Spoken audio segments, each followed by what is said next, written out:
ఇది చేస్తుంది ఏంటనేది ఒకసారి ప్రజలకు తెలియజేయాలని చెప్తున్నాను.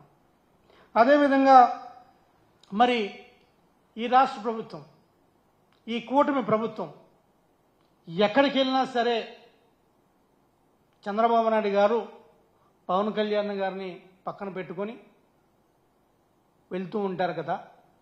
మరి దావోసు పర్యటనకి ఎందుకు పవన్ కళ్యాణ్ గారిని తీసుకెళ్లేదు? ఆయన రానన్నారా, మీరు రావద్దన్నారా? ప్రజలకు వివరణ తెలియాలి కదా. ప్రజల్లో చాలామందికి ఒక అనుమానం ఉంది, ఎందుకు పవన్ కళ్యాణ్ గారు దావోస్ వెళ్ళలేదని. మరి ఇదే పవన్ కళ్యాణ్ గారు ఇంకొక మాట కూడా మాట్లాడారు. ఏమని మాట్లాడారు? దావోస్ వెళ్తే పెట్టుబడులు వస్తాయా, కోట్లు వేసుకొని అక్కడ ఒక కాన్ఫరెన్స్ రూమ్లో కూర్చుంటే పెట్టుబడులు వస్తాయా అన్నారు. మరి పవన్ కళ్యాణ్ గారు ఇచ్చిన స్టేట్మెంట్కి మీ కౌంటర్ స్టేట్మెంట్ అది లోకేష్ గారా లేకపోతే చంద్రబాబు నాయుడు గారో, మరి పవన్ కళ్యాణ్ గారు చెప్పిన మాటకి ఏ విధంగా వారు కౌంటర్ ఇస్తారు, కౌంటర్ స్టేట్మెంట్ ఇస్తారు, దాన్ని సమర్థిస్తారా, దాన్ని వ్యతిరేకిస్తారా అనేది చంద్రబాబు గారు అదేవిధంగా లోకేష్ గారు ఈ రాష్ట్ర ప్రజలకి తెలియజేయాలని కోరుకుంటున్నాను. అదేవిధంగా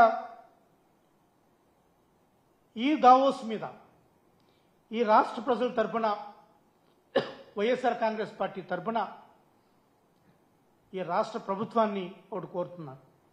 ఒక వైట్ పేపర్ రిలీజ్ చేయండి, ఒక శ్వేతపత్రం రిలీజ్ చేయండి.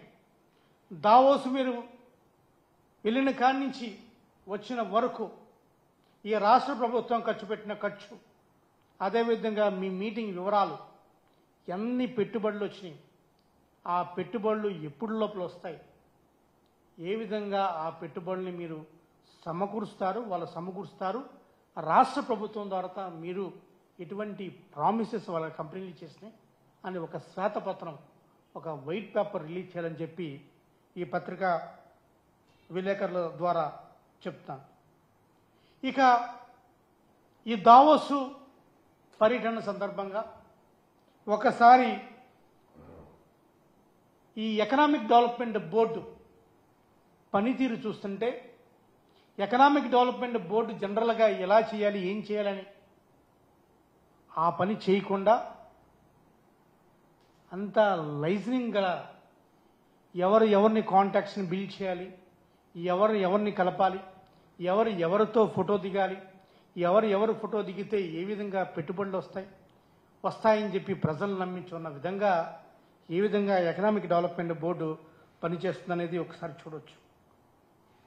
ఇవన్నీ కూడా ఈ దావోస్ మీద ప్రజలకు అనేక అనుమానాలు ఉన్నాయి. అనేక అనుమానాలు ఉండమే కాదు, ఈ అనుమానాల మీద ఒక శ్వేతపత్రం కూడా రిలీజ్ చేయాలని చెప్పి మీ అందరి తరఫున కోరుతున్నాను. ఇక దావోస్ వెళ్ళటం చంద్రబాబు నాయుడు గారికి కొత్త కాదు. దావోస్ వెళ్ళటం ఒక్కసారే కాదు, ప్రతిసారి కూడా దావోస్ వెళ్ళారు. ప్రతిసారి కూడా దావోస్ వెళ్ళినప్పుడు వెళ్ళిన అవసరంలో ఒక కొత్త విషయాన్ని చెప్తూ ఉంటారు చంద్రబాబు నాయుడు గారు. ఒక మంచి టెర్మినాలజీ తోటి, పుస్తకాల్లో అక్కడ యూజ్ చేసే టెర్మినాలజీ తోటి ఒక్కొక్కసారి ఒక్కొక్క టెర్మినాలజీ తోటి చెప్తూ ఉంటారు. ఇప్పుడు ఏదైతే చెప్తున్నారో అప్పుడు ఐటీకి నేనే ఆరాధ్యుణ్ణి, ఇప్పుడు A1కి ఆర్టిఫిషియల్ ఇంటెలిజెన్స్కి నేనే పుట్టించాను దాన్ని అని చెప్తా ఉన్నారు. అప్పుడు ఐటీ పుట్టించింది నేనే, ఇప్పుడు ఆర్టిఫిషియల్ ఇంటెలిజెన్స్ పుట్టించింది నేను చెప్తాను. ఈయనే చెప్తున్నారు దావోసు నేను వెళ్ళటం స్టార్ట్ చేసే అందరూ కూడా దావోసు వస్తుండేవారు, నాతో పాటు SM కృష్ణ గారు బెంగళూరు నుంచి వచ్చి పోటీ పడుతూ ఉండేవారు చెప్తారు. మరి SM కృష్ణ గారు పోటీ పడుతుంటే మరి ఐటీ రంగం బెంగళూరులో అంత ముందంజ స్థాయిలో ఎందుకు ఉంది, బెంగళూరుతో పోల్చుకుంటే హైదరాబాద్ ఎందుకు వెనక ఉంది, అది మాత్రం చెప్పరు. నాకు నేనే ముందు, నా తర్వాతే SM కృష్ణ గారు అని మాట్లాడుతూ ఉంటారు. అసలు నేనే దావోస్ను కనిపెట్టాను, దావోస్ వెళ్తే హైదరాబాద్ అంటే ఏ హైదరాబాదు, పాకిస్తాన్ హైదరాబాదా, ఇండియా హైదరాబాదా, ఆంధ్రప్రదేశ్ హైదరాబాదా అని అడుగుతూ ఉండేవారని చెప్తున్నారు.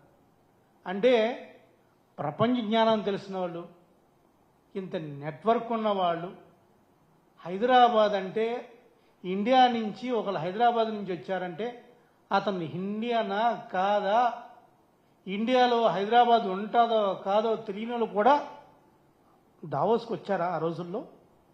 అటువంటి దావోస్కి మీరు వెళ్ళారా? మరి చంద్రబాబు నాయుడు గారు చెప్తుంటే నాకు భలే ఆశ్చర్యంగా అనిపిస్తుంది. నేను దావోస్కి వెళ్ళినప్పుడు హైదరాబాద్ అంటే ఏ హైదరాబాద్ అనేవారు? అంటే పాకిస్తాన్ హైదరాబాద్ అనుకున్నారా ఈయన చూసి కొంపతీసి? ఈయన ఇండియన్ హైదరాబాదే కదా. ఈయన ఇండియన్గా గుర్తించలేదా? నాకు ఒక్కసారి డౌట్ కనిపిస్తుంటుంది. ఈయన దావోస్కి వెళ్ళినప్పుడు ఒక్కసారి ఈ టర్మ్ కాకుండా జగన్ గారి కన్నా ముందు టర్మ్లో 14 to 19 ఏదైతే ఆయన సీఎంగా ఉన్నప్పుడు ఆయన దావోస్ ఒక్కసారి ఏట్ల మీద ఆయన హైలైట్ చేశారో చూద్దాం.